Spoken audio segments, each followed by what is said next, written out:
মুখ্যমন্ত্রী ও বিশিষ্ট অতিথিবৃন্দ, আমার অন্তর থেকে তাদের প্রতি সবার শুভেচ্ছা ও ভালোবাসা। আমি প্রথমেই ডাকবো ডিপ্রাইভ টিচার সংগঠনের অন্যতম আন্দোলনকারী এবং কনভেনার সঙ্গীতাদিকে কিছু বলার জন্য অনুরোধ করব।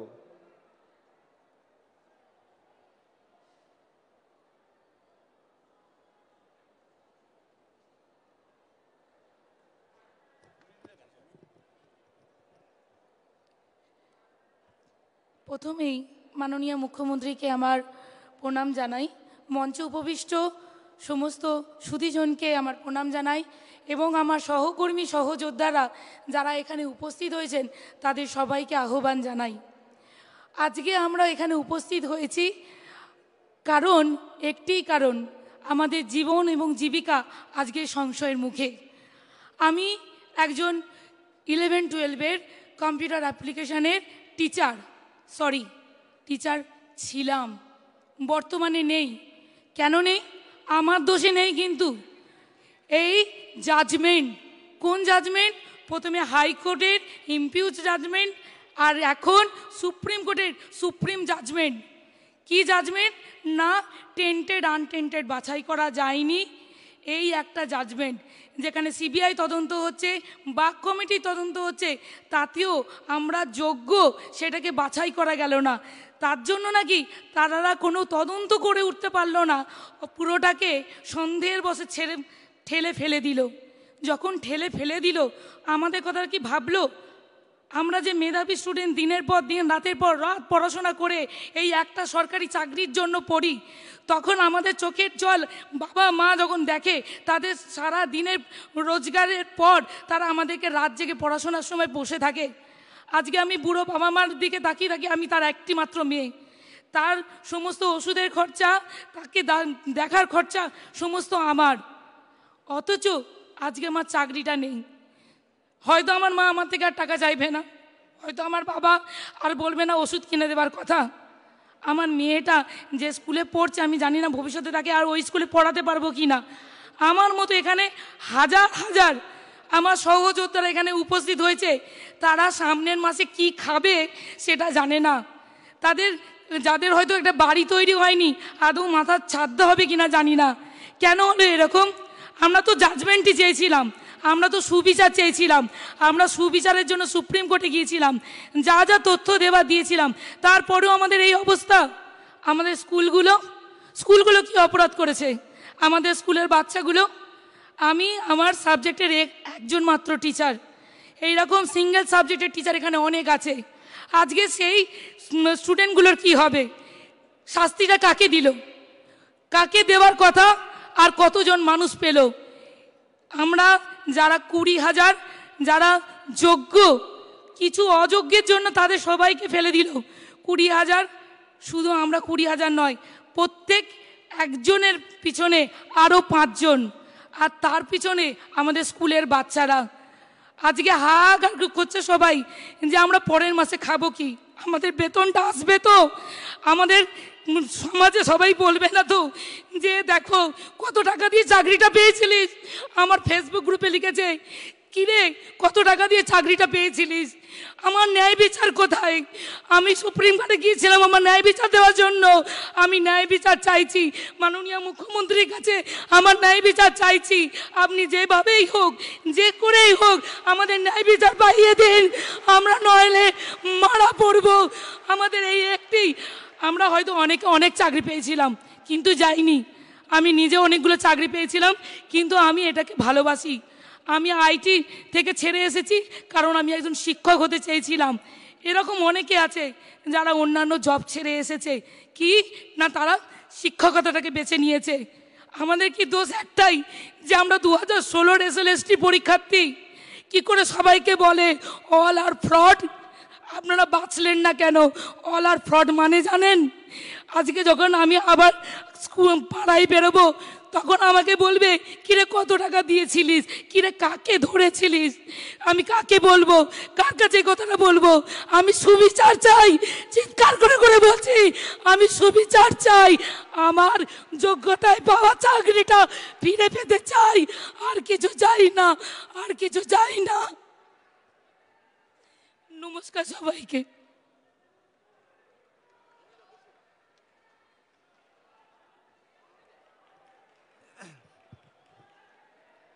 সত্যি আমাদের বলার কোনো ভাষা নেই, আমার চোখে জল এসে যাচ্ছে। মানে আমি আমার বাড়ির একমাত্র সিঙ্গেল আর্নিং মেম্বার, মানে এই চাকরিটা না থাকলে আমার জীবনটা কী হবে আমি ভাবতেই পারছি না।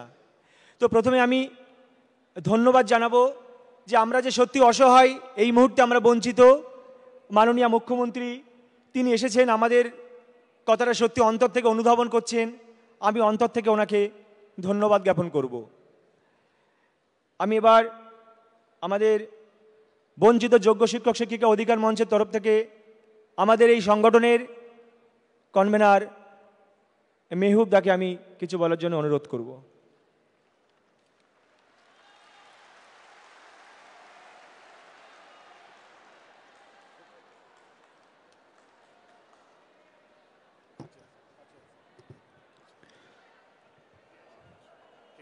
সভায় উপস্থিত বিশিষ্ট ব্যক্তিবর্গ এবং রাজ্যের মুখ্যমন্ত্রী মাননীয়া মমতা বন্দ্যোপাধ্যায় মহাশয়াকে প্রণাম জানাই এবং সবচেয়ে বড় শ্রদ্ধা এবং সম্মান জানাই এই মঞ্চের মধ্যে উপস্থিত আমার সহযোদ্ধাদের, যারা সর্বস্ব খইয়েও এখনো পর্যন্ত চুপ হয়ে ধৈর্য বজায় রেখে তাদের ন্যায্য অধিকারের জন্য প্রচেষ্টা চালিয়ে যাচ্ছে। আমরা যখন আমাদের যোগ্যতার পরীক্ষা দিয়ে আমরা যখন গভর্নমেন্টের কাছ থেকে আমাদের অ্যাপয়েন্টমেন্ট লেটারটা পেয়েছিলাম, আমাদের অ্যাপয়েন্টমেন্ট লেটারে লেখা ছিল এই ব্যক্তি যদি নিজে কোনো অপরাধ করে তবেই তার চাকরি যাবে। কিন্তু আমরা কোনো অপরাধের সঙ্গে যুক্ত ছিলাম না, আমরা কোনো অবৈধভাবে নিযুক্তির সঙ্গে যুক্ত ছিলাম না, কিন্তু দুর্ভাগ্যজনকভাবে আমাদেরই চাকরি গিয়েছে, আমাদেরই অধিকার হরণ হয়েছে, আমাদেরই জীবন জীবিকা বিপন্ন হয়েছে। আজ আমরা দেখেছি যে সুপ্রিম কোর্টেও আমাদের ন্যায় বিচার পেলাম না। আমরা আজ এখানে এসেছি মাননীয় মুখ্যমন্ত্রীর সামনে সেই একই ন্যায় বিচারের দাবি করতে। কারণ ওই যে বললাম আমাদের অ্যাপয়েন্টমেন্ট লেটারের বয়ানটা, যখন আমরা অপরাধী নয় এবং এই অপরাধের দায় আমাদের নয়, তাই আমরা যে চাকরিতে যেভাবে আছি আমাদের সেই চাকরিতে সেইভাবেই বহাল রাখার জন্য আমি আবেদন করছি। এবং 7 বছর আগে আমরা পরীক্ষা দিয়ে আমাদের যোগ্যতার প্রমাণ দিয়েছি। আজ এইখানে উপস্থিত যত সরকারি কর্মচারী আছেন, ইনক্লুডিং সুপ্রিম কোর্টের যে জাজ মহাশয় আমাদের জাজমেন্ট কপিটা লিখেছেন, তাকেও যদি আজকে আবার পরীক্ষা দিতে বলা হয়, আমার মনে হয় না তিনি সাকসেস হতে পারবেন। তাই আমরা কোনো দ্বিতীয় পরীক্ষায় দিতে চাই না, অন্তত এই চাকরির প্রশ্নে।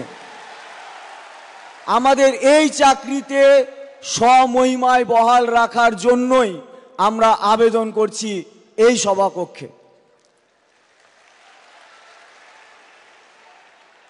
এবং আমরা জানি যে একটা কোর্টের ধাক্কা আমরা খেয়েছি, এবং কোথায়? চিফ জাস্টিস অফ ইন্ডিয়ার বেঞ্চে। তাই আইনি জটিলতা অনেক, কিন্তু তারপরেও এখনো 2টো স্তর এখনো বাকি আছে। তারপরেও আছে, কিন্তু প্রথম 2টো, একটা হচ্ছে রিভিউ, অর্থাৎ যে জাজমেন্ট হয়েছে সেই জাজমেন্ট প্রত্যাশিত নয়, এবং আমরা বলছি কারণ আমরা আইনের দ্বারা বঞ্চিত হয়ে বলছি ওই আইন আমরা মানতে পারছি না, ওই আইন আমরা মানতে পারছি না। তারপরেও ওই আইনকে পুনর্বিবেচনার জন্য আমরা তো সুপ্রিম কোর্টে যাবই, যেমনভাবে গিয়েছিলাম আমরা আমাদের রাজ্য সরকারকেও এবং আমাদের নিয়োগ অথরিটিকেও রিভিউ পিটিশনের জন্য যাওয়ার জন্য অনুরোধ করব। শুধু যাওয়া নয়, গেলেই হবে না, সেই দুটো পিটিশন থেকে আমাদের ফিরিয়ে নিয়ে আসার জন্য উপযুক্ত এবং যথোপযুক্ত ব্যবস্থা করতে হবে।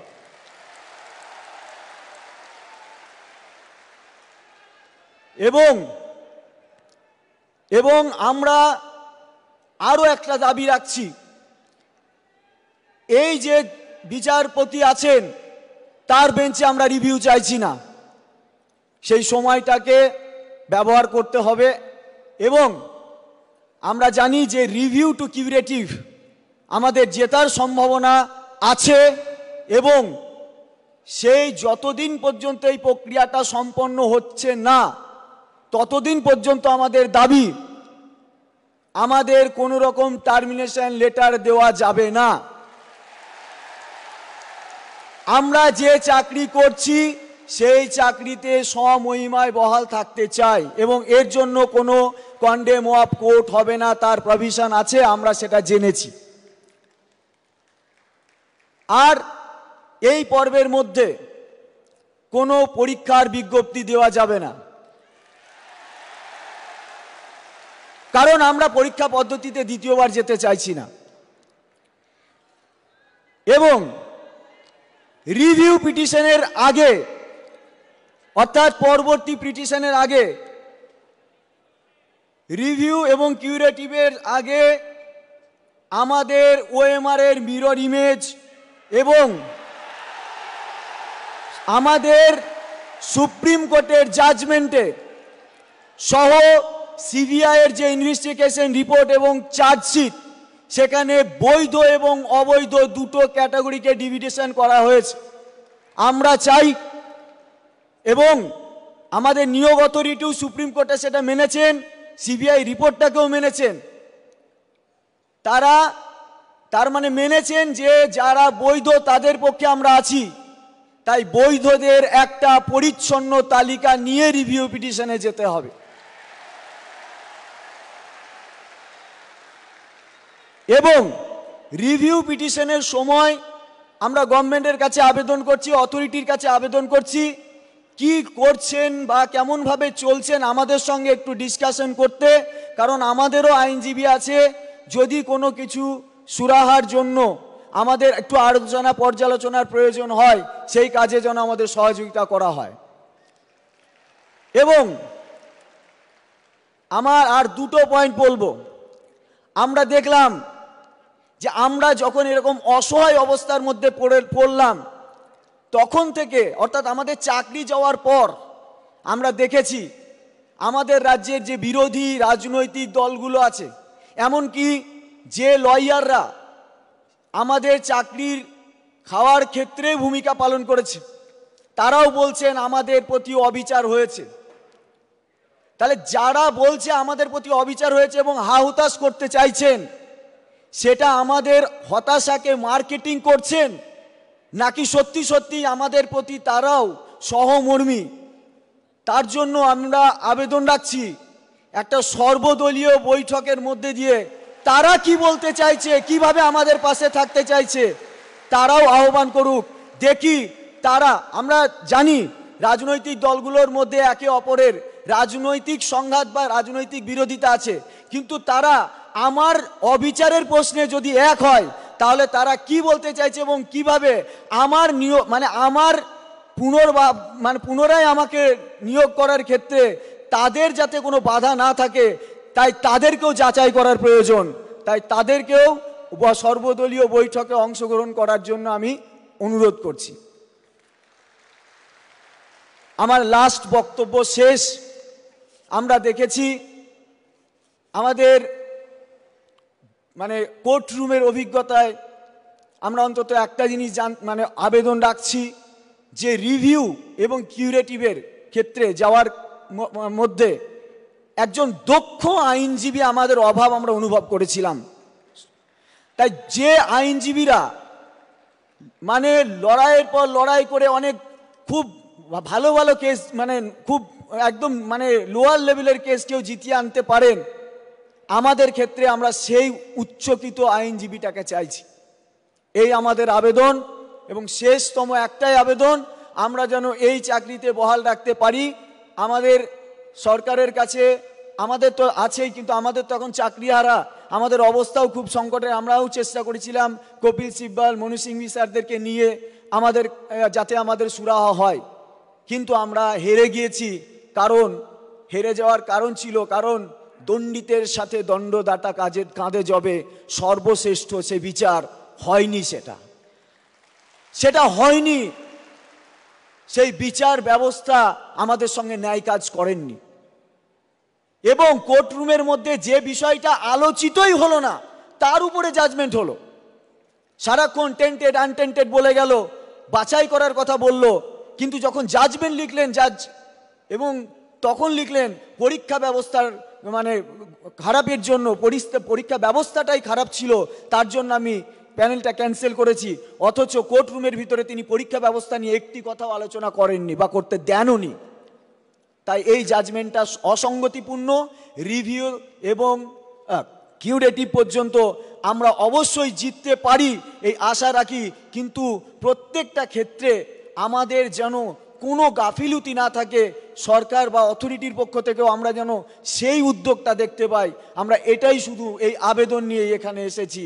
তাই সকলকে আমি আমার এই চাকরিহারা শিক্ষক, যারা বিনা দোষে চাকরি হারিয়েছে, তাদের পাশে থাকার জন্য আমি সমস্ত মানুষকে আহ্বান জানাচ্ছি যে আমাদের পাশে থাকুন, এবং আমাদেরকে যদি মনে করবেন যে আমরা সত্যি সত্যি মানে আর 5 জনের মতো, তাহলে জাজমেন্টটাও ভালো করে পড়ুন, সিবিআই এর রিপোর্টগুলোকেও দেখুন।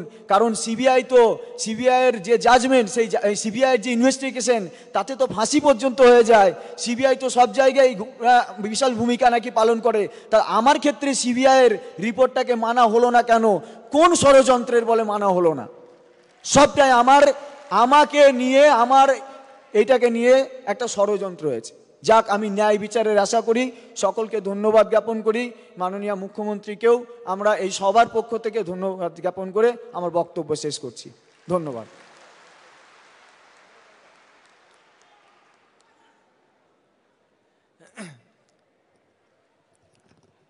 আমি শুধু একটি কথা বলবো, যেটা মেহবুবদা একটু বলল, যে কলকাতা হাইকোর্ট যখন আমাদের প্যানেলটা বাতিল করেছিল, তখন তার অজুহাত দিয়েছিল যে স্যাগ্রিগেশন করা যাচ্ছে না, কোনোভাবেই পৃথকীকরণ করা যাচ্ছে না।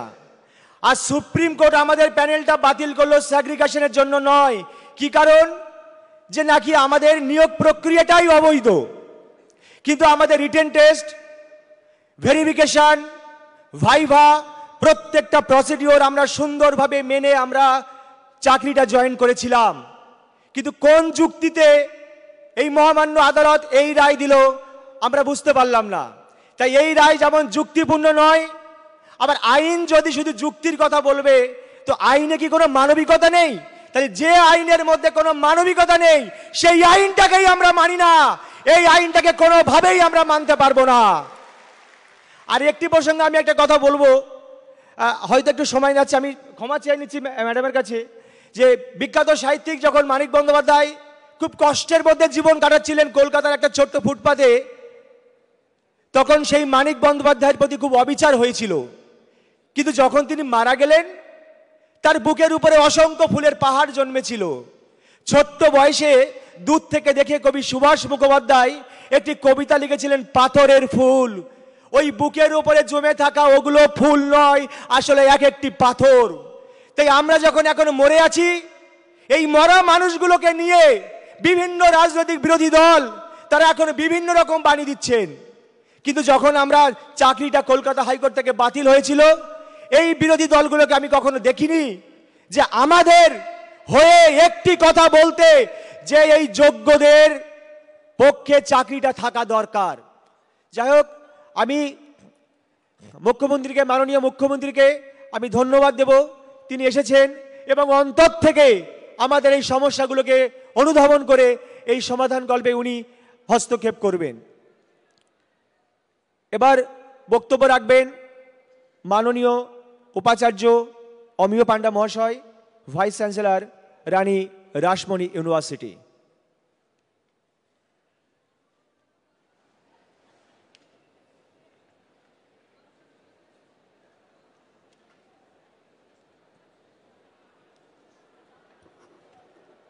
সম্মাননীয় মুখ্যমন্ত্রী শ্রীমতী মমতা বন্দ্যোপাধ্যায়, মাননীয় শিক্ষামন্ত্রী ব্রাত্য বসু মহাশয়, ডক্টর মনোজ পন্থ, বিনোদ কুমার, মঞ্চে বিশিষ্ট বিদ্বজন, আমার সহকর্মী উপাচার্যরা এবং আমার দর্শক আসনে উপবিষ্ট আমাদের গর্ব, আমাদের অহংকার, আমাদের অস্মিতা, আমাদের শিক্ষককুল, আপনাদের প্রত্যেককে আমি যথাস্থানে আমার প্রণাম প্রীতি জানাই। আসলে অদ্ভুত আঁধার এক এসেছে পৃথিবীতে আজ। যারা অন্ধ সবচেয়ে বেশি আজ চোখে দেখে, তারা যাদের হৃদয়ে কোনো প্রেম নেই, প্রীতি নেই, করুণার আলোড়ন নেই, পৃথিবী অচল আজ তাদের সুপরামর্শ ছাড়া। আমি জানি আজকে ক্ষুধার রাজ্যে গদ্যময় পৃথিবীতে আপনারা বলবেন এ তো অন্যায়, কিন্তু আমি দৃঢ় বিশ্বাস করি যে আমাদের শিক্ষককুল অত্যন্ত পরিশ্রম, দক্ষতা, সঠিক প্রস্তুতি নিয়েই চাকরির পরীক্ষায় উত্তীর্ণ হয়েছেন। বিশ্ববিদ্যালয়ের আঙিনায় থেকে আমার এই উপলব্ধিটুকু হয়েছে যে আজকে তারা একটা দুর্ভাগ্যের শিকার। আমার কাছে নেট সেট পাওয়া অনেক গবেষক গবেষণা করেছেন, তাদের মধ্যে কিছু শিক্ষক দেশ গড়ার তাগিদে তাদের গবেষণা মাঝপথে থামিয়ে দিয়েই তারা এই মহান ব্রতে ব্রতী হয়েছিলেন। তা যদি না করতেন, তারা আরও উচ্চতর বিদেশে গবেষণা করে তারা আরও উচ্চতর শিক্ষাঙ্গনে যুক্ত হতে পারতেন। খুব কষ্ট হয় জানেন, খুব যন্ত্রণা ক্লিষ্ট হই যখন দেখি এই দুর্যোগকালে বেশিরভাগ মানুষই আজকে আমরা সহমর্মিতার হাত বাড়িয়ে দিয়েছি। কিছু শ্রেণীর মানুষের মনে আজকে একটা উল্লাস। তাদের কাছে একটি কথাই রাখবো আবেদন, নগরে আগুন লাগলে দেবালয়ও রক্ষা পায় না। আমি হুগলির ভূমিপুত্র, আমি একটি কথাই বলবো, হুগলির কবি হচ্ছেন ভারতচন্দ্র রায় গুণাকর। ঈশ্বর পাটনির কল্পে যখন ঈশ্বর পাটনি মা অন্নপূর্ণাকে পার করে দিলেন, তখন তিনি একটি কথাই বলেছিলেন, তুমি কি বর চাও? আমি মাননীয় মুখ্যমন্ত্রীর কাছে একটি বরই প্রার্থনা করব, মাননীয় মুখ্যমন্ত্রীর কাছে একটিই প্রার্থনা করব, আমার সন্তান যেন থাকে দুধে ভাতে। আপনি তাদের প্রতি যথাযথ ব্যবস্থা নেবেন, তাদের হৃত গৌরব এবং সম্মান ফিরিয়ে দেবেন। কারণ আমি বিশ্বাস করি, what Bengal things today, India things tomorrow. সুতরাং আজকে বাংলার যা দুর্যোগ, তার প্রভাব সারা ভারতবর্ষে পড়বে যদি আমরা যথাযথ ব্যবস্থা না নিই। আমার দৃঢ় বিশ্বাস মাননীয় মুখ্যমন্ত্রী তার সুচিন্তিত মতামত দিয়ে আমাদের এই দুর্যোগ, এই অমানিসা থেকে উত্তরণের পথ দেখাবেন। ধন্যবাদ।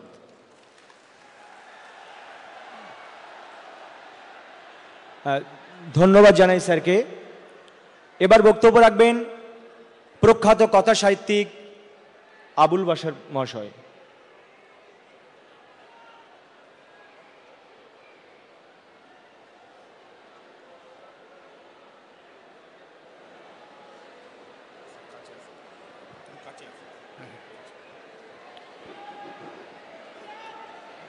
মাননীয়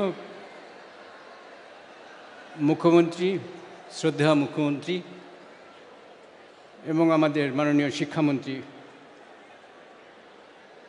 ব্রাত্য বসু, আমার বন্ধুরা এবং যারা অধ্যাপক রয়েছেন আর প্রশাসনের ব্যক্তি যারা রয়েছেন, ব্যক্তিত্ব,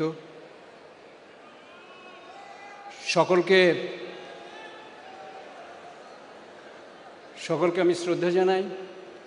আর এখানে যারা যোগ্য মেধাবী শিক্ষকরা এসেছেন, এখানে বঞ্চিত যারা আজকে, তাদের সঙ্গে আমি একেবারেই সহমত যে ভারতবর্ষের বিচার ব্যবস্থা একটা অন্ধ গলিতে ঢুকে পড়েছে। এটা একটা প্রহসনে পরিণত হয়েছে। এদের উপরে আর আস্থা রাখা যাচ্ছে না এবং বাঙালিকে একটা মহা সংকটের মধ্যে ফেলে দিয়েছে। এবং এ সমস্ত গভীর ষড়যন্ত্রের ব্যাপার, এর পিছনে রাজনীতি আছে, অত্যন্ত সংকীর্ণ দলীয় রাজনীতি আছে। আমাদের মুখ্যমন্ত্রী একটা কথা বলেন যে ধর্ম যার যার তার তার, কিন্তু ধর্মকে ঘিরে যে উৎসব সেটা সবার। তেমনি আমি ওই সেই সুরেই বলবো যে দল দলেরই, কিন্তু মুখ্যমন্ত্রী সবার। অতএব চাইতে আইনের ভাষায় আছে যার যা নেই সেটা দিতে পারে না, তার কাছে চাইতে হবে যিনি দিতে পারেন। এটা একটা লাতিন পরিভাষা আছে আইনের, নিমো দ্যাট কুইনেন হ্যাভাত, যার যা নেই সে তা দিতে পারে না। অতএব মুখ্যমন্ত্রীর কাছে চাইতে হবে। তিনিই আজকে পুলিশেরও মানবিক মুখ তৈরি করে দিয়েছেন, আমাদের বুকে হৃদয় দিয়েছেন বাঙালির। তিনিই ব্যবস্থা করবেন। এ ব্যাপারে আমার 100% আস্থা রয়েছে।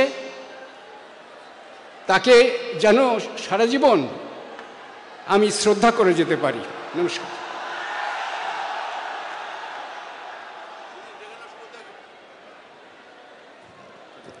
ধন্যবাদ স্যারকে।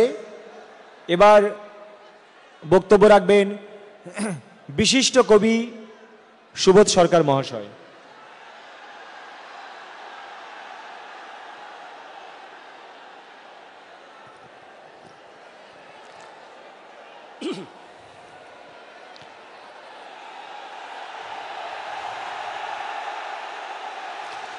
আমি জানি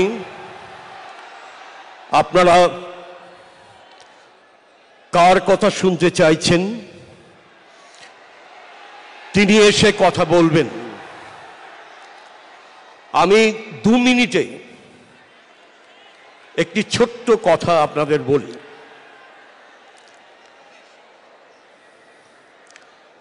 দু মিনিটের একটি লিখিত অংশ। মাননীয় মুখ্যমন্ত্রী মমতা বন্দ্যোপাধ্যায়ের দিকে আমরা আজ তাকিয়ে আছি।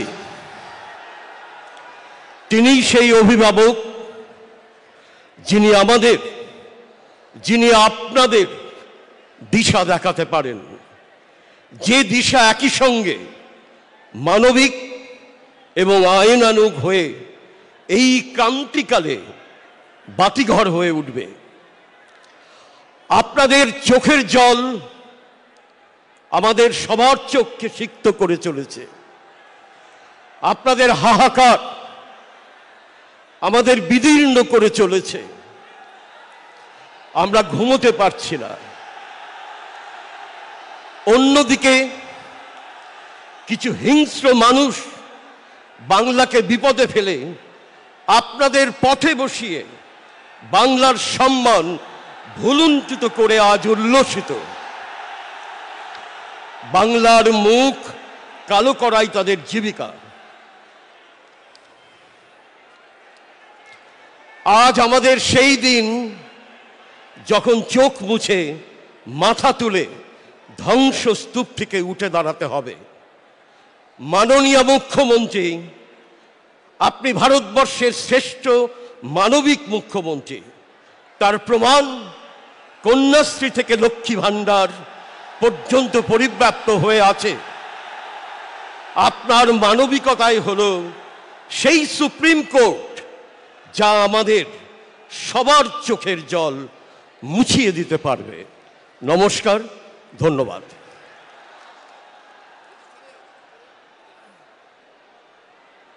আপনারা প্লিজ একটু শান্ত হয়ে বসুন। আপনাদের কাছে অনুরোধ করছি, একটু শান্ত হয়ে বসুন। আমাদের এই যে কষ্ট, এই যে দুঃখ, যে যন্ত্রণা সহ্য করে আমরা আছি, আজ সেই বিষয়ে সমাধান কল্পে আমাদের প্রাণপ্রিয় মানবিক মুখ্যমন্ত্রী মমতা বন্দ্যোপাধ্যায় তিনি এসেছেন। তিনি এ বিষয়ে এবার কিছু আমাদের অবশ্যই বলবেন। আমি দিদিকে কিছু বলার জন্য অনুরোধ করছি।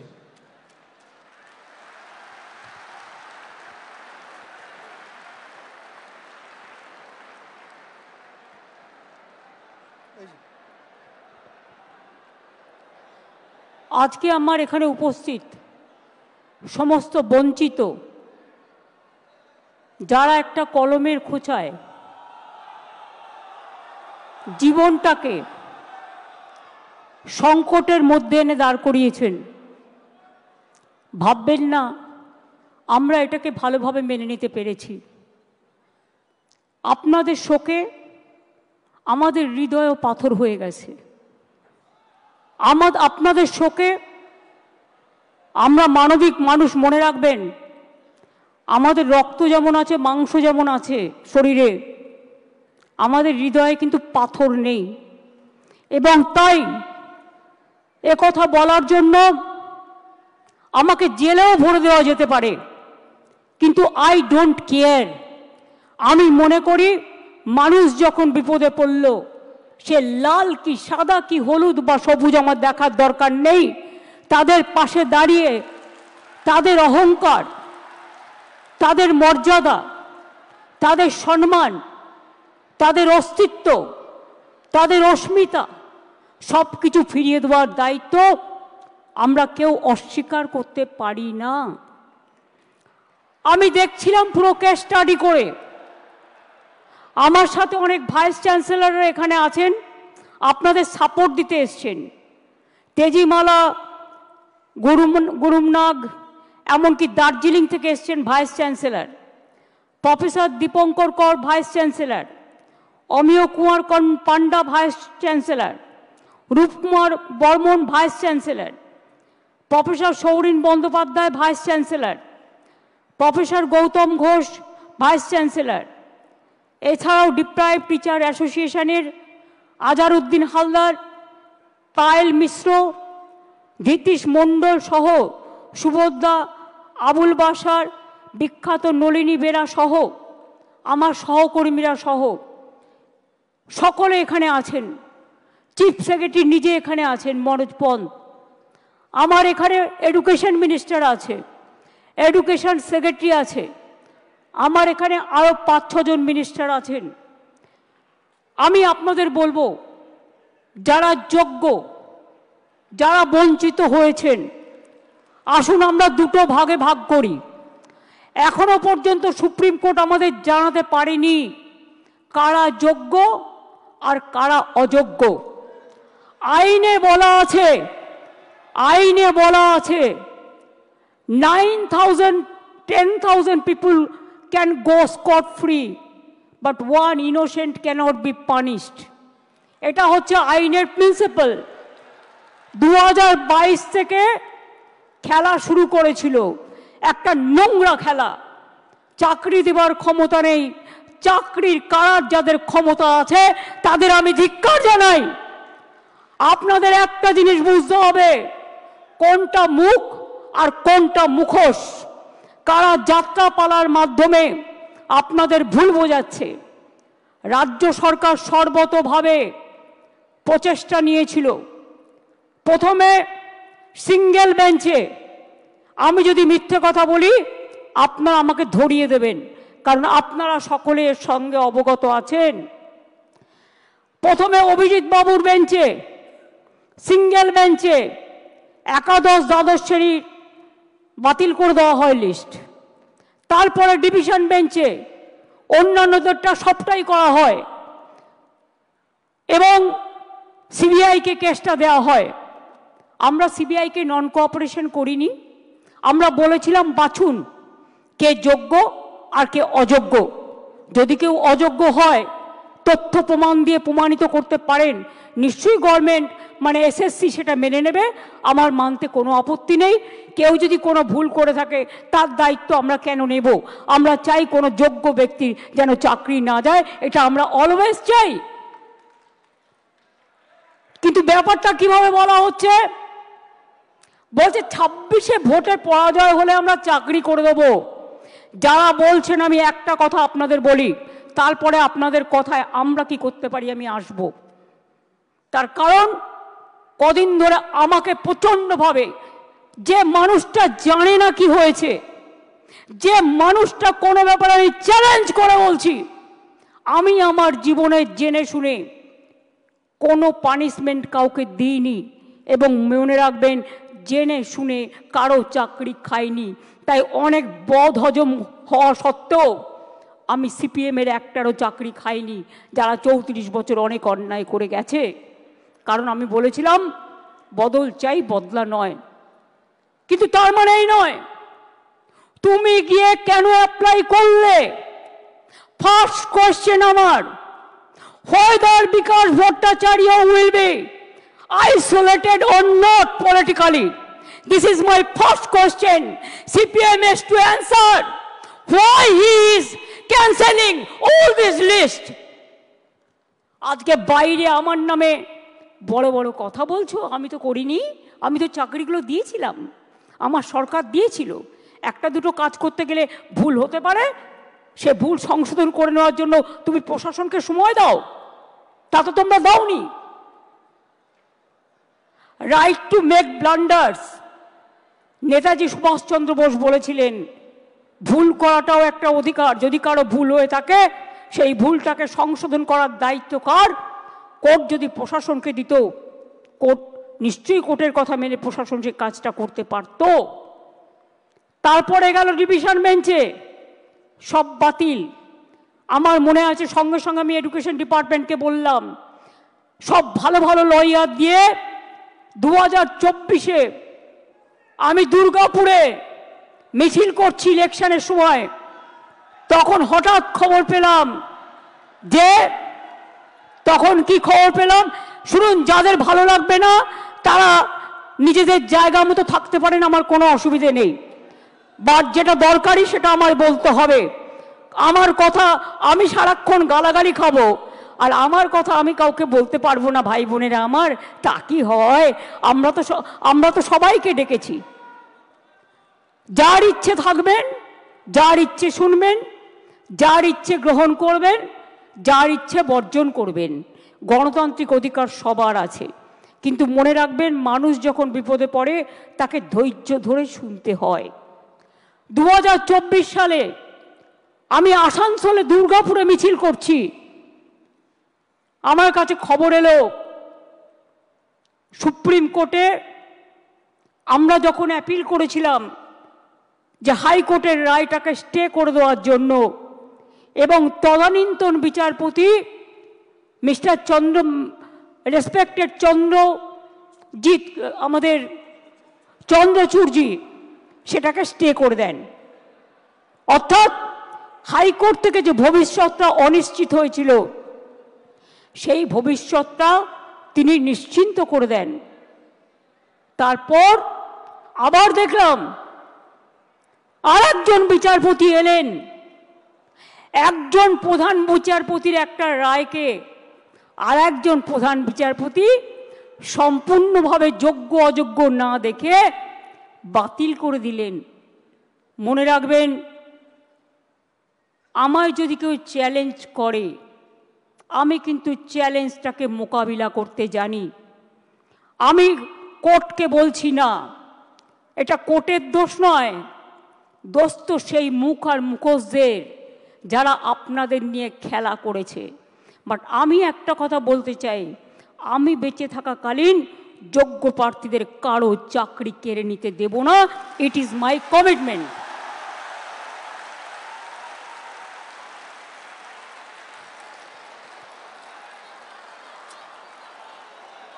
শিক্ষা ব্যবস্থাকে ভেঙে পড়ার জন্য,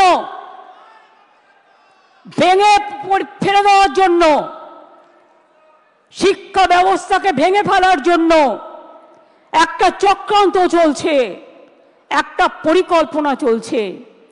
9, 10, 11, 12 টিচাররা gateway of the higher education তারা তৈরি করে। তারা অনেকে খাতা দেখছে, তারা অনেকে গোল্ড মেডালিস্ট আছে, তাদের জীবনে ভালো রেজাল্ট করে এসছে। সবাইকে চোর বলে দিচ্ছেন, সবাইকে অযোগ্য বলে দিচ্ছেন। এই বলবার অধিকার আপনাদের দিল কে? আমি সরাসরি চ্যালেঞ্জ করছি। আর এই রায়ের পেছনে কিছু খেলা তো নেই। সেই খেলাটা কে খেলেছেন? একজন প্রধান বিচারপতি স্টে করে দিচ্ছেন। আমরা তো মনে করি আইনের সম্মান একজন যেটা করে, উচ্চ আদালতের সর্বোচ্চ আদালত ন্যায় দেবেন, এটাই আমরা আশা করি। বিচারের বাণী যেন নীরবে নিভৃতে না কাঁদে, এটাই আমরা আশা করি। আমরা আশা করি কণ্ঠ আমার রুদ্ধ আজকে, বাসি সঙ্গীত হারা অমাবস্যার কারা। লুপ্ত করেছে আমার ভুবন দুঃস্বপ্নের তলে, তাই তো তোমায় শুধাই অশ্রু জলে। যাহারা তোমার বিছাইছে বায়ু, নিভাইছে তব আলো, তুমি কি তাদের ক্ষমা করিয়াছ? তুমি কি বেসেছ ভালো? আমরা সরকারের পক্ষ থেকে শিক্ষা ব্যবস্থা যাতে ভেঙে না পড়ে, তার জন্য আমরা প্রথমে আমি একটু কোর্টের ভাষায় বলি। কোর্টের ভাষাটা, তার কারণ মনে রাখবেন, কোর্ট যখন একটা রায় দেয়, সে রায়টাই নাকি চূড়ান্ত রায়। সেই জন্য একটু কোর্টের ভাষায় বলি। সুপ্রিম কোর্ট বলেনি কে যোগ্য কে অযোগ্য, তালিকা দেয়নি। সরকারকে যোগ্য ও অযোগ্যদের আলাদা করার সুযোগ আদালত দেয়নি। ফ্যাক্ট ফাইন্ডিংয়ের অনুমতিও দেয়নি। সিবিআই যা যা কাগজপত্র চেয়েছিল তদন্ত করার জন্য, এসএসসি সব কাগজপত্র তাদের দিয়ে সাহায্য করেছিল। আমরা লয়ার কাদের দিয়েছিলাম শুনে রাখুন।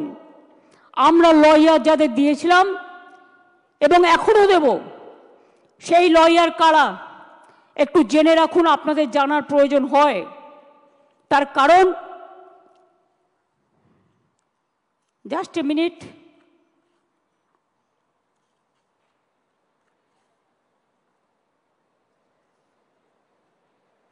সম্ভবত আমার যতটুকু মনে আছে অভিষেক মনু সিংভি ছাত্রদের হয়ে লড়েছে। যাই হোক, তোমাদের সাপোর্ট দিয়েছি আমরা, হেল্পিং হ্যান্ডস। অভিষেক মনু সিংভি, এবার আমরা বলেছি, এবার আমরা কাদের নিচ্ছি সেটা বলে দিচ্ছি। আমরা অভিষেক মনু সিংভিকে বলছি, আমরা কপিল সিব্বলকে বলছি, আমরা রাকেশ দ্বিবেদীকে বলছি, আমরা কল্যাণ ব্যানার্জিকে বলছি, আমরা প্রশান্ত ভূষণকেও বলতে বলেছি, এবং তাছাড়াও আরও অনেক লিগাল ফার্ম থাকবে যারা রাজ্য সরকারের হয়ে যোগ্য টিচারদের সমর্থনে আইনের লড়াই করবে। আমি কোর্টের কথায় বলছি, এই লাইনটা আমি বলবো কোর্টের কথায়। কারণ মনে রাখবেন, আজকে যে আলোচনাটা হচ্ছে, এই রেকর্ডটা কেউ কেউ আবার ট্যাপ করে প্রধান বিচারপতির কোর্টে পাঠাবেন, আমাকে যাতে জেলে পোড়া যায়। তাই মনে রাখবেন, আমি লটা জানি, আমি নিজেও লয়ার হিসেবে অনেকগুলো কেস করেছি। While we are bound by the ruling of the Honorable Supreme Court, যারা এটা কোর্টে পাঠাবেন ভালো করে শুনে নিন। While we are bound by the ruling of the Honorable Supreme Court, we are taking proactive steps to ensure that the situation is handled with the utmost care and fairness. We will explore all possible legal avenues including seeking modifications of the judgment and other reliefs to provide justice to those who have been affected. যারা আজকে শিক্ষা কাঠামোকে সম্পূর্ণ ভেঙে দিয়েছে, আমি তাদের জন্য বলতে চাই, আমরা এটা নিশ্চিত করব, আমরা একটা ক্ল্যারিফিকেশন চাইব প্রথমে। তার কারণ যে যারা এখন চাকরি করছেন, ভালো করে শুনুন, এইটা আমরা ক্ল্যারিফিকেশন চাইব কোর্টের কাছে ফার্স্ট, যে তারা আজকে কি করবেন। আপনারা যে বললেন নতুন করে পরীক্ষা নিয়ে লিস্ট করতে, আগে আমাদের জানতে হবে যে স্কুলের বাচ্চাগুলোকে তারা পড়াতেন, যারা স্কুলে যেতেন, যারা কাজ করতেন, যারা শিক্ষক শিক্ষিকারা আজও স্কুলে অনেকে যাচ্ছেন, তাদের জন্য আপনাদের কি ক্ল্যারিফিকেশন? স্কুল কে চালাবে? কাজগুলো কে চালাবে? না খেয়ে মানুষ মেরে দেবার অধিকার তো আমারও নেই, আপনারও নেই, কারোরই নেই। তাই এইটার ব্যাপারে আমার অনুরোধ, যারা চাকরি দিতে পারবেন না তারা যেন চাকরি কেড়ে না নেন, এটা নিশ্চিন্ত করবার জন্য যা করার এডুকেশন ডিপার্টমেন্ট করবে। আদালতের রায় বেরোনোর 15 মিনিটের মধ্যে আমি নিজে চিফ সেক্রেটারি এডুকেশন ডিপার্টমেন্টকে দিয়ে ডিটেলস মিটিং করিয়েছি এবং আমরা আমাদের প্রসেস শুরু করতে বলেছি। আদালতের রায় বেরোনোর 2 ঘন্টার মধ্যেই চিঠি পাঠানো হয়েছে কমিশনকে। আমার বিশ্বাস, আমি আপনাদের বলছি, আমি এখন ভবিষ্যতেরটাও বলে রাখছি, ধরুন ক্লারিফিকেশনে বলে দিল না চাকরি করা যাবে না যতক্ষণ পর্যন্ত ফ্রেশ অ্যাপয়েন্টমেন্ট হবে না। আমায় দুটো দিক ভেবে রাখতে হচ্ছে, কোনটা মাইনাস হতে পারে, কোনটা প্লাস হতে পারে। ইফ ইট ইজ মাইনাস, তাহলে আমরা কি করব?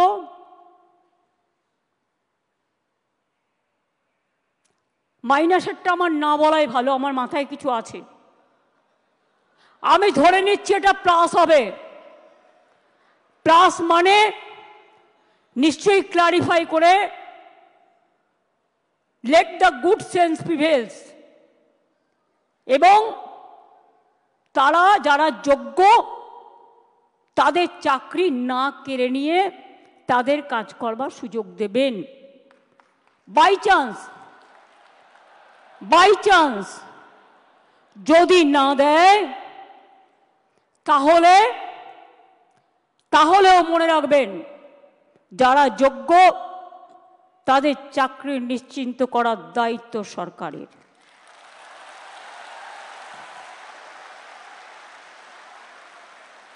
পরিষ্কার বলছি, কোনো রাগঢাক নেই। সুপ্রিম কোর্টের আইন অনুযায়ী করব। কিভাবে করব? যখন কেউ পথ দেখায়, পথের মধ্যেই পথ খুঁজে নেয়। পথে চলতে গেলে গর্ত আসতে পারে, পথে চলতে গেলে কিছু রাস্তা ভাঙা থাকতে পারে, বাট ভাঙা রাস্তা পেরিয়েই মানুষকে এগিয়ে যেতে হয় সফল রাস্তায়। এবং তাই মনে রাখবেন, আমাদের plan A ready, B ready, C ready, D ready and E ready. মনে রাখবেন, এই যোগ্য টিচারদের চাকরি যাতে কোনোভাবে না যায়। যদি বলে তোমাকে 2 মাসে প্রসেস করতে হবে, আপনাদের তো কেউ চাকরি টার্মিনেট করেনি এখনো পর্যন্ত, করেছে কি? কোনো নোটিশ পেয়েছেন? আপনার বিরুদ্ধে দুর্নীতি না যদি প্রমাণ করতে পারে, তো কি আপনাকে কেউ যেতে বারণ করেছে? যান না, আপনি আপনার কাজ করুন না। আপনার কাজ কে বারণ করেছে? আপনারা বাচ্চাদের শিক্ষা দেবেন না? আপনারা বাচ্চাদের পড়াবেন না? আপনারা স্কুলগুলোতে ক্লাস করবেন না? হ্যাঁ, তখন যদি সুপ্রিম ভলেন্টারিলি সার্ভিস কিন্তু সবাই দিতে পারে, সেখানে কিন্তু আটকাবার কোনো জায়গা নেই কারো। সেখানে কি করে আপনাদের চলবে? ধরুন ধরে নিলাম ওরা করলো না, বলল না হবে না, তখন করব? তখন আমি এডুকেশন ডিপার্টমেন্টকে রিকোয়েস্ট করতে পারি। কি রিকোয়েস্ট? এটা আমরা লিগাল আলোচনা করেই বলছি যে 2 মাস বলেছে তো 3 মাসের মধ্যে প্রসেস কমপ্লিট করতে হবে। যারা চাকরি করছেন, দাঁড়া, আরে ভাই আমি মাইনাসটা তো বলে রাখবো। ধরুন যদি না করে সুপ্রিম কোর্ট,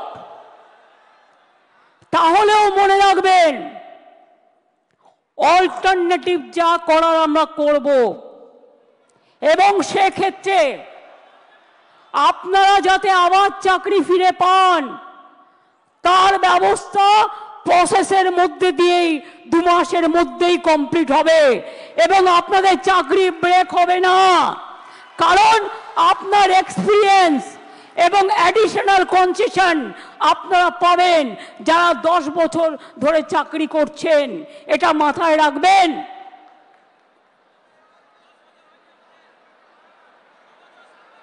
আমি চাই মানবিকতার খাতিরে সুপ্রিম কোর্ট কেসটা নিয়ে ক্ল্যারিফাই করে বলুন কারা যোগ্য কারা যোগ্য নয়। আমাদের হাতে লিস্টটা তুলে দিন। 2 হচ্ছে, আমরা এটাও জানতে চাইব শিক্ষা ব্যবস্থাকে ভেঙে দেওয়ার অধিকার তো কারো নেই।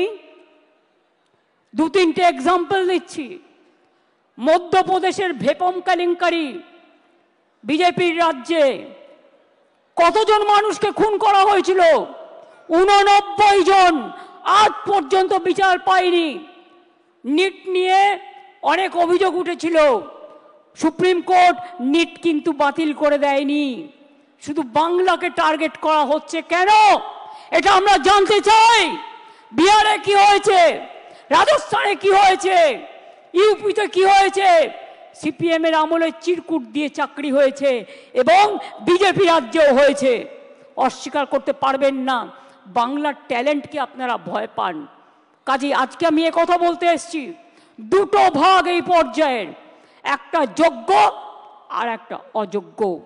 যোগ্যদের চাকরি যাতে যোগ্যরা ফিরে পায় মর্যাদার সাথে, সম্মানের সাথে, আমরা প্রথমে ক্ল্যারিটি চাইব। যদি ক্ল্যারিটি সুপ্রিম কোর্ট ক্লিয়ার করে দেয় আমরা সকলে গ্রেটফুল থাকব, আর যদি না করে তখন আমাদের রাস্তা থেকেই আমরা রাস্তা বের করে নিয়ে আপনাদের পাশে দাঁড়াবো, যাতে আপনাদের কোনো অসুবিধে না হয়। 2 মাস সাফার করলে 20 বছর সাফার করতে হবে না, আর ওই 2 মাসও পুষিয়ে দেবো। এটা মনে রাখবেন। আমার জীবনে কথা মানে কথা। আমি যদি কাউকে কথা দিই আমি লাস্ট পর্যন্ত সেই কাজটা করে দেখাই। কারো দোয়া ভিক্ষে চাই না, আপনাদের ভিক্ষা করে খেতে হবে না। আমি জানি অনেক পরিবার আছে যারা গাড়ির জন্য লোন নিয়েছেন, বাড়ির জন্য লোন নিয়েছেন, বাচ্চার পড়াশুনো চালান, বৃদ্ধা বাবা মাকে দেখেন, ওষুধের খরচা দেন, সংসার চালান, নতুন করে বিয়ে করেছেন, তাদের সংসার তৈরি করেছেন। আপনারা কি ভাবেন আমি এত বোকা যে তাদের সবটা বাতিল করে দেব? তারা অযোগ্য নয় জেনেও? এটা হতে পারে না। যারা যোগ্য নিশ্চিন্তে থাকুন, ভরসা রাখুন, আস্থা রাখুন, পাবেনই, চিন্তা করবেন না। কারো চাকরি কেড়ে নেওয়ার অধিকার কারো নেই। আমরা ক্ল্যারিটি চাইব। ক্ল্যারিটি যদি না হয় আগে পেছে সব আমরা ওটাকে ভরাট করে দেব। Don't worry. আপনারা পড়াশোনা করুন, আপনারা বাচ্চাদের মানুষ করুন, আপনারা সার্ভিসে যান, ভলেন্টারিলি সার্ভিস করুন। কেন আপনারা ভলেন্টারিলি করবেন? তার কারণ আমাদের সুপ্রিম কোর্টে ক্লারিফিকেশনের জন্য যেতে হচ্ছে বলে আইন মোতাবেক আমরা চাই আইন আপনাদের সুরাহা করুক। আর যারা রাস্তায় দাঁড়িয়ে চিৎকার করে আমায় গালাগালি দিচ্ছেন তাদের বলবো, আপনারা তো চারিদিকে লোক পুষে রেখেছেন। এই রায় তো আপনারা কলকাঠি নাড়েননি তো। মমতা ব্যানার্জিকে খাস্তা করতে গিয়ে মনে রাখবেন টিচারদের চাকরি কেড়ে নেবেন না, ওদের জীবন যৌবন কেড়ে নেবেন না, যোগ্যদের চাকরি কাড়বেন না, যোগ্য প্রার্থীদের অমর্যাদা করবেন না। মমতা ব্যানার্জিকে হাজারবার আপনারা মিথ্যে কথা বলতে পারেন, কুৎসা করতে পারেন, চক্রান্ত করতে পারেন, মনে রাখবেন সুস্থ বাঘের থেকেও আহত বাঘ আরো ভয়ঙ্কর। এই আঘাত আপনাদের আঘাত নয়, এই আঘাত আমার উপর মানসিকভাবে আঘাত, আমাদের সরকারকে আঘাত করেছে। এই আঘাতের প্রত্যুত্তর আমরা ফিরিয়ে দেব কাজের মধ্যে দিয়ে, সম্মানের মধ্যে দিয়ে, জীবন জীবিকার মধ্যে দিয়ে। চিন্তা করবেন না। আর কেউ কারো উস্কানি সুরে, প্ররোচনা শুনে প্লিজ দয়া করে প্ররোচিত হবেন না। মনে রাখবেন মাথার ওপরে আমরা আছি, মামাটি মানুষের সরকার আছে, কারো প্রতি কোনো অবিচার আমরা করব না। এটা আমি কথা দিয়ে গেলাম, এটা আমি কথা দিয়ে গেলাম, এটা আমি কথা দিয়ে গেলাম। যারা বলছে 2026-এ করবেন, দাঁড়ান এক সেকেন্ড, আরেকটা শুনে নিন। ত্রিপুরায় 10,000 টিচারের চাকরি হয়ে গিয়েছিল কোর্টের জন্য। বিজেপির ম্যানিফেস্টো বলা হয়েছিল, প্রতিশ্রুতিতে প্রথমবার, এবার তো দ্বিতীয়বার এসছে, যে তারা জিতলে সব টিচারদের চাকরি ফিরিয়ে দেবে। দেয় তো নি, উপরন্তু যারা প্রতিবাদ করতে গিয়েছিল তাদের মাথাগুলো মেরে ফাটিয়ে দিয়েছে। সুতরাং মনে রাখবেন, এদের বিশ্বাস করবেন না। এরা দুমুখে কেউটে সাপ, আমরা এক নয়, এটা মাথায় রাখবেন। আম গাছে কখনো আমরা ফলে না, আর আমরা গাছে কখনো আম ফলে না, এটা মাথায় রাখবেন। এবং তাই এই কেসটাও আমরা লড়বো, just like a royal Bengal tiger. আর আমি স্টুডেন্টদের বলবো, এই ডিপ্রাইভ টিচার অ্যাসোসিয়েশনের যারা আছে তারাও একটা গ্রুপ করে, আমরা যে লয়ারদের দিচ্ছি তারাও যদি মনে করেন তারা কনসাল্টিং প্রসেসে থাকবেন, তাদের স্যাটিসফ্যাকশনের জন্য আমি এডুকেশন মিনিস্টার এবং সেক্রেটারি এবং চিফ সেক্রেটারি এখানে আছে, তাদের রিকোয়েস্ট করব ওদের থেকেও একটা স্মল গ্রুপ তৈরি করে নাও। আর এদের আপনারা ডিপেন্ড করুন যাতে টাইম টু টাইম সঠিক মেসেজ আপনারা করতে পারেন। আমি এইটুকু বলবো, নিশ্চিন্তে থাকুন, ভরসা রাখুন। আগে আমাকে যোগ্যদেরটা ঠিক করতে দিন, আগে আমাকে যোগ্যদেরটা ঠিক করতে দিন, তারপরে আমি অন্য কথা বলবো। আমি আবার ডাকবো, আগে যোগ্যদেরটা হয়ে যাক, বাদ বাকি যারা থাকবেন, যাদের অযোগ্য বলা হচ্ছে তাদের বিরুদ্ধে কি কি এভিডেন্স আছে আমি দেখব।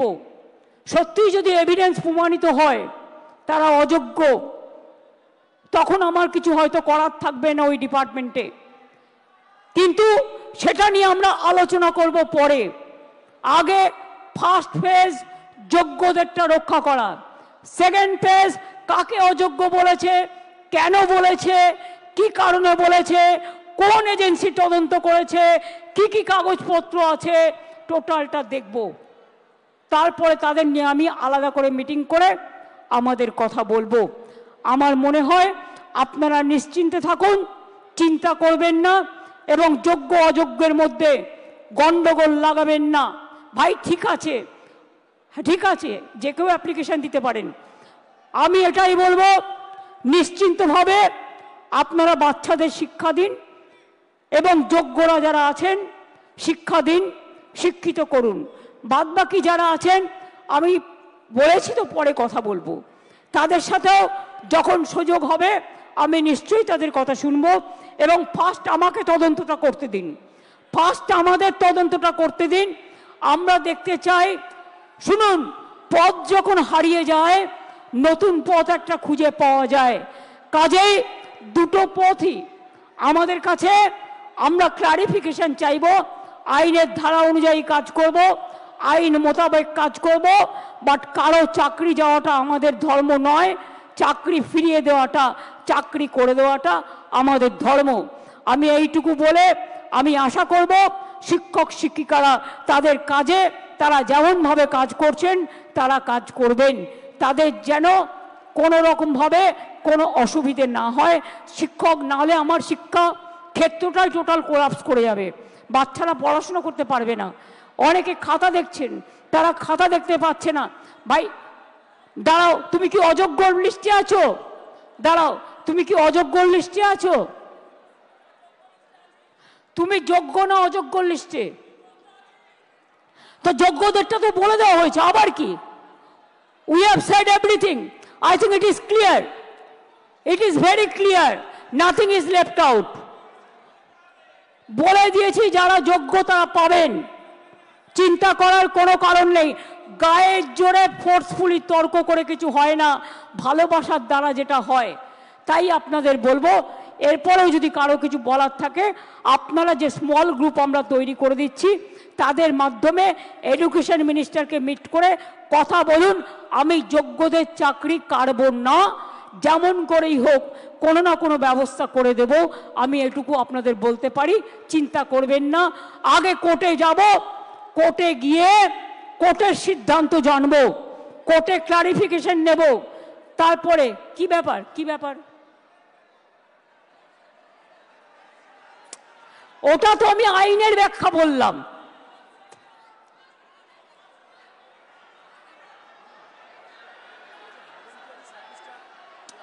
আরে ভলেন্টারিলি বলছি না, শুনুন, আমি কোর্টের ভাষা বলছি।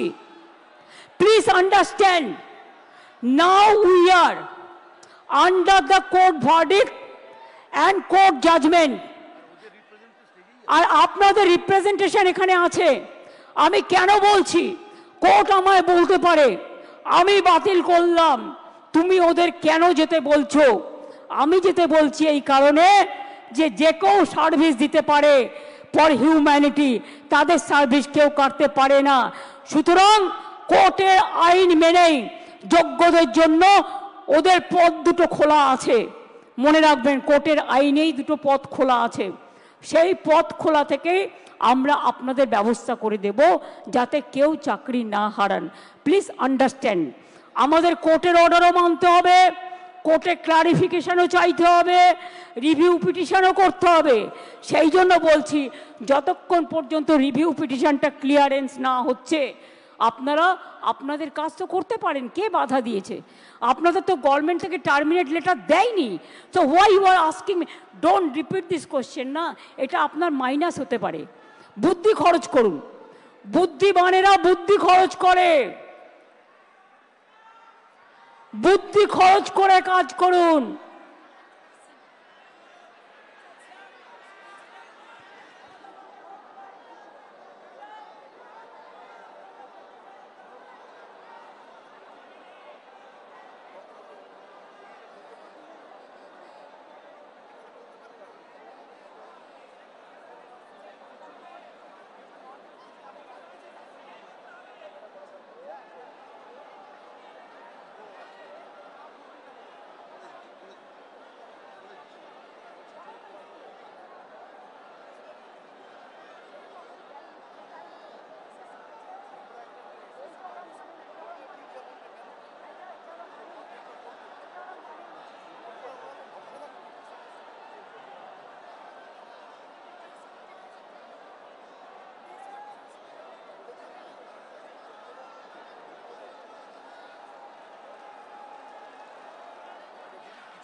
আমি আচ্ছা, যোগ্য শিক্ষাকর্মীও যারা আছেন তাদেরও আমি আলাদা করে দেখছি না। আপনারা আপনাদের কাজ করবেন, আর যোগ্য আর অযোগ্যদের লিস্টটা আমরা সুপ্রিম কোর্টের কাছে চাইব, ঠিক আছে? তারপরে আমরা ডিসিশন নেব। প্লিজ, আপনার চাকরি গেলে যেমন ক্ষতি, অন্যের চাকরিও যদি বিনা কারণে যায় যারা যোগ্য, সেটাও কিন্তু তাদের ক্ষতি, এটা মাথায় রাখবেন। তাছাড়াও সুপ্রিম কোর্ট আর একটা অপশান দিয়েছে। অপশানটা কি? যদি আপনারা কেউ পুরনো জায়গায় কাজ করে থাকেন, পুরনো জায়গাতেও আপনারা গেলে সেখানে আপনাদের নিয়ে নেবে। তিনটে অপশান সুপ্রিম কোর্ট দিয়েছে, এটা মাথায় রাখুন, ভালো করে কোর্টের আইনটা পড়ুন। আমি এখন ল অনুযায়ী বললাম, as per law which is possible for me, I clarified. Next our clarification, we will ask through our advocate to the highest court. এটাই লাস্ট ওয়ার্ড, এটাই এ, এটাই বি, এটাই সি, এটাই ডি, এটাই এ, এটাই এ টু জেড। এই ভরসাটুকু রাখুন। আশা করি ভালো থাকবেন, সুস্থ থাকবেন, কাজ চালিয়ে যান। অনেক অনেক ধন্যবাদ। জয় বাংলা।